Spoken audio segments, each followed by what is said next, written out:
Les mans són les protagonistes de la nova exposició que ha arribat a la Sala d'Art Contemporani de Vilanova i la Geltrú. Es tracta d'una exposició itinerant que repassa el paper de les mans al llarg de la història i la nostra relació tàctil amb el món. La mostra fa un recull, de fet, d'obres d'artistes contemporanis i obres del fons del Museu Nacional d'Art de Catalunya. Les mans i la seva representació en gairebé totes les accions de la vida són les protagonistes de l'exposició Història de les mans, que ha arribat a la Sala d'Art Contemporani de Vilanova i la Geltrú. Es tracta d'una exposició itinerant que organitza el programa d'Arts Visuals de la Diputació de Barcelona amb col·laboració del Museu Nacional d'Art de Catalunya.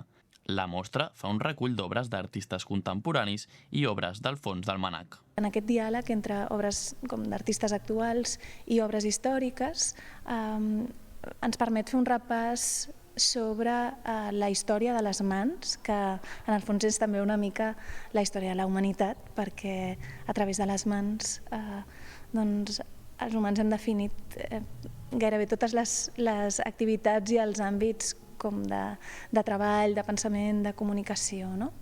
L'exposició ha anat voltant arreu de Catalunya abans d'arribar a la capital del Garraf i sempre compta amb alguna obra local que mostri relació amb la temàtica de les mans. En aquest cas, s'ha exposat una pintura de l'artista Ràfol Fontanals provinent del Museu Víctor Balaguer. En ella hi ha representades 4 dones i els gestos, la posició de les mans que fan aquestes dones era interessant també per pensar sobre els comportaments, les bones maneres i com aquestes incideixen en el llenguatge del cos i també en la manera en què els individus s'han de comportar en societat. L'exposició es podrà veure fins al 8 de gener a la Sala, al Museu d'Art Contemporani de Vilanova i la Geltrú.